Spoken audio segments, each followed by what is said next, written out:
ಇಲ್ಲಿ ಅಭ್ಯರ್ಥಿಗಳಿಗೆ ಪ್ರಮುಖವಾಗಿ ಒಂದೊಂದಾಗಿ ತಿಳಿಸುವಂತಂದರೆ ಸಾಕಷ್ಟು ಅಭ್ಯರ್ಥಿಗಳು ಫಸ್ಟ್ ರೌಂಡ್‌ನಲ್ಲಿ ಇವಾಗ ಸ್ಟಾರ್ ಮಾರ್ಕ್ ಬಂದಿದೆ ನಮಗೆ ಸಿಕ್ಕಂತ ಕಾಲೇಜು ಬೇಡ ನಮಗೆ ಅಥವಾ ನಾವು ಅನ್ಕೊಂಡಂತ ಕಾಲೇಜುಗಳು ನಮಗೆ ಸಿಕ್ಕಿಲ್ಲ. ನಾವಿವಾಗ ನಮ್ಮ ಹೆಸರೇ ಬಂದಿಲ್ಲ ಸೆಲೆಕ್ಷನ್ ಲಿಸ್ಟ್‌ನಲ್ಲಿ ನಾವು ಸೆಕೆಂಡ್ ರೌಂಡ್‌ಗೆ ವೆயிಟ್ ಮಾಡ್ತಿದ್ದೀವಿ ಅಂತಕ್ಕಂಥ ಅಭ್ಯರ್ಥಿಗಳು ಇದ್ದಾರಲ್ಲ ಅವರಿಗೆ ಸಂಬಂಧಪಟ್ಟಂತೆ ಹೇಳುವಂತಂದರೆ ಇಲಾಖೆ ಕಡೆಯಿಂದಲೇ ಮಾಹಿತಿನ ಕೂಡ ತಿಳಿಸಿದ್ದಾರೆ ಅಂತ ಹೇಳ್ಬೋದಾಗಿರುತ್ತೆ. ಫಸ್ಟ್ ರೌಂಡ್‌ನಲ್ಲಿ ಸೀಟ್ ಸಿಕ್ಕಂತ ಅಭ್ಯರ್ಥಿಗಳು ಸಿಕ್ಕಂತ ಕಾಲೇಜಿಗೆ ಅಡ್ಮಿಷನ್ ಆಗೋದಕ್ಕೆ ಡಿಸೆಂಬರ್ ತಿಂಗಳ 5ನೇ ತಾರೀಕು 2025 ತನಕ ಇಲಾಖೆ ಕಡೆಯಿಂದ ಅವಕಾಶ ಮಾಡಿಕೊಟ್ಟಿರೋದಾಗಿರುತ್ತೆ. ಅಂದ್ರೆ ಡಿಸೆಂಬರ್ ತಿಂಗಳ 5ನೇ ತಾರೀಕು ತನಕ ಅಂದ್ರೆ ನವೆಂಬರ್ ತಿಂಗಳ 25ರಿಂದ ಡಿಸೆಂಬರ್ 5ನೇ ತಾರೀಕು 2025 ತನಕ ಕೂಡ ಅಡ್ಮಿಷನ್ ಸ್ಲಿಪ್ ಅನ್ನೆಲ್ಲ ಪಡ್ಕೊಳ್ಳೋದಕ್ಕೆ ಚಲನವನ್ನು ಮಾಡಿ ಚಲನನ ಹಣ ಪೇ ಮಾಡಿ ಅಥವಾ ಕೆಲ ವಿದ್ಯಾರ್ಥಿಗಳಿಗೆ ವೆರಿಫಿಕೇಶನ್ ಸೆಂಟರ್ ಹೋಗೋದ್ರ ಮುಖಾಂತರ ಎಕ್ಸಾಮ್ಟೆಡ್ ಬಂದಿರುವಂತಹ ಅಭ್ಯರ್ಥಿಗಳು ಸ್ಲಿಪ್ ಅನ್ನು ಪಡ್ಕೊಂಡು ಕಾಲೇಜಿಗೆ ನಿಗದಿತ ದಿನಾಂಕದಲ್ಲಿ ಅಡ್ಮಿಷನ್ ಆಗೋದಕ್ಕೆ ಕೂಡ ಇಲಾಖೆಯವರು ಅವಕಾಶನ ಮಾಡಿ ಕೊಟ್ಟಿದ್ದಾರೆ ಅಂತ ಹೇಳ್ಬೋದು.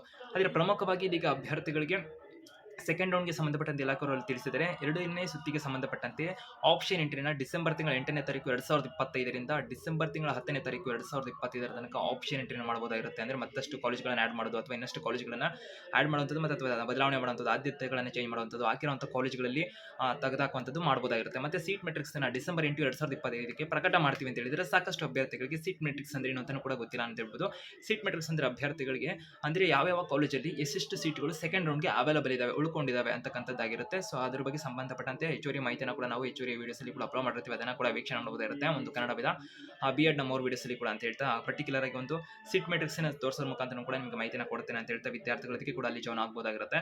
ಹಾಗೆ ನಂತರದಲ್ಲಿ ಅಭ್ಯರ್ಥಿಗಳಿಗೆ ಒಂದು ಸೆಲೆಕ್ಷನ್ ಲಿಸ್ಟ್ ಯಾವಾಗ ಪ್ರಕಟ ಆಗುತ್ತೆ ಆಗಿದ್ರೆ B.Ed ನ ಒಂದು ಸೆಕೆಂಡ್ ರೌಂಡ್‌ಗೆ ಸಂಬಂಧಪಟ್ಟಂತೆ ಸೆಲೆಕ್ಷನ್ ಲಿಸ್ಟ್ ಯಾವಾಗ ಪ್ರಕಟ ಮಾಡ್ತಾರೆ ಈ ಒಂದು ಪ್ರಶ್ನೆಗಳೇನಿದೆ ಅಭ್ಯರ್ಥಿಗಳ ಕಡೆಯಿಂದ ಇದರ ಬಗ್ಗೆ ಮಾಹಿತಿನ ತಿಳಿಸುವಂತಂದರೆ ಸದ್ಯಕ್ಕೆ ವಿದ್ಯಾರ್ಥಿಗಳಿಗೆ ಆಪ್ಷನ್ ಎಂಟ್ರಿನ ಡಿಸೆಂಬರ್ ತಿಂಗಳ 8ನೇ ತಾರೀಕಿನಿಂದ ಡಿಸೆಂಬರ್ ತಿಂಗಳ 10ನೇ ತಾರೀಕು 2025 ತನಕ ಆಪ್ಷನ್ ಎಂಟ್ರಿಗಳಿರುತ್ತೆ.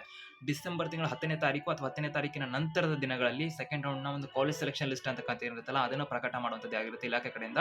ಸದ್ಯಕ್ಕೆ ಅವರು ಸೆಕೆಂಡ್ ರೌಂಡ್‌ನ ಒಂದು ಕಾಲೇಜ್ ಸೆಲೆಕ್ಷನ್ ಲಿಸ್ಟ್ ಯಾವಾಗ ಪ್ರಕಟ ಮಾಡ್ತೀವಿ ಅಂತ ಮಾಹಿತಿನ ಕೊಟ್ಟಿಲ್ಲ. ಆದರೆ ವಿದ್ಯಾರ್ಥಿಗಳಿಗೆ ಡಿಸೆಂಬರ್ ತಿಂಗಳ 10ನೇ ತಾರೀಕು ಅಥವಾ ಅದರ ನಂತರದ ದಿನದಲ್ಲಿ ಪ್ರಕಟಗೊಳ್ಳುವ ಎಲ್ಲ ಸಾಧ್ಯತೆಗಳು ಇರುವಂತದ್ದಾಗಿರುತ್ತೆ ಸೆಕೆಂಡ್ ರೌಂಡ್‌ನ ಒಂದು ಕಾಲೇಜ್ ಸೆಲೆಕ್ಷನ್ ಲಿಸ್ಟ್. ಹೆಚ್ಚುವರಿ ಅಪ್ಡೇಟ್ಸ್ ಇನ್ಫಾರ್ಮೇಷನ್ ಮಾಹಿತಿನ ಪಡ್ಕೊಳ್ಳೋದಕ್ಕೆ ಕನ್ನಡದ ಒಂದು ಮೆಂಬರ್ ಆಪ್ಷನ್ ಕೂಡ ನೀಡೋದಾಗಿರುತ್ತೆ. ಆ ಮುಖಾಂತರ ಹೆಚ್ಚುವರಿ ವಿಡಿಯೋಸ್ ವೀಕ್ಷಣೆ ಮಾಡೋದಾಗಿರುತ್ತೆ. ಮತ್ತೆ ನಾರ್ಮಲ್ ವಿಡಿಯೋಸ್ ವೀಕ್ಷಣೆ ಮಾಡೋದಾಗಿರ್ಬೋದು. ಹೆಚ್ಚುವರಿ ಅಪ್ಡೇಟ್ಸ್ ಇನ್ಫಾರ್ಮೇಷನ್ ತಿಳ್ಕೊಳ್ಳೋದಕ್ಕೆ ಕನ್ನಡದ ಯೂಟ್ಯೂಬ್ ಚಾನಲ್ಗೆ ನೀವು ಸಬ್ಸ್ಕ್ರೈಬ್ ಆಗಬಹುದು. ಬೆಲ್ ಐಕಾನ್ ಕ್ಲಿಕ್ ಮಾಡೋದ್ರ ಮುಖಾಂತರ ಉಚಿತವಾಗಿ ವಿಡಿಯೋಸ್ನ ಮಾಹಿತಿನ ಪಡ್ಕೊಂತ ಇರಬಹುದಾಗಿರುತ್ತೆ ನಾರ್ಮಲ್ ಆಗಿ ಕೂಡ ಅಂತ ಹೇಳ್ತಾ ಹಾಗೆ ಅಭ್ಯರ್ಥಿಗಳಿಗೆ ಏನಾದರೂ ಪ್ರಶ್ನೆಗಳಿದೆ ಡೌಟ್ಸ್ಗಳಿದೆ ಅಂತಕ್ಕಂಥ ಅಭ್ಯರ್ಥಿಗಳು ಇನ್ಸ್ಟಾಗ್ರಾಮ್ ಮುಖಾಂತರ ಈ ವಿಡಿಯೋ ಡಿಸ್ಕ್ರಿಪ್ಷನ್ ಲಿಂಕ್ ಇರುತ್ತೆ ಅಲ್ಲಿ ಕೂಡ ಹೆಚ್ಚುವರಿ ಅಪ್ಡೇಟ್ಸ್ ಇನ್ಫಾರ್ಮೇಷನ್ ಮಾಹಿತಿನ ಪಡ್ಕೊಳ್ಳೋದಕ್ಕೆ ಕೂಡ ವಿದ್ಯಾರ್ಥಿಗಳಿಗೆ ಇನ್ಸ್ಟಾಗ್ರಾಮ್ನಲ್ಲಿ ಸಬ್ಸ್ಕ್ರೈಬ್ ಆಗೋದ್ರ ಮುಖಾಂತರದಲ್ಲಿ ಹೆಚ್ಚುವರಿ ಮಾಹಿತಿ ನೀವು ಪಡ್ಕೊಳ್ಳೋದಕ್ಕೆ ನಿಮಗೆ ನೆರವಾಗುತ್ತೆ ಅಂತ ಒಂದು ಅರಿವನ್ನು ಮೂಡಿಸೋದ್ರ ಮುಖಾಂತರ ಅವ್ರಿಗೂ ಕೂಡ ಮಾಹಿತಿನ ತಲುಪಿಸಿ ಅಂತ ಹೇಳ್ತಾ ವಿಡಿಯೋ ಮುಗಿಸ್ತಾ ಇರುವಂಥದ್ದು ಆಲ್ ದ ಬೆಸ್ಟ್.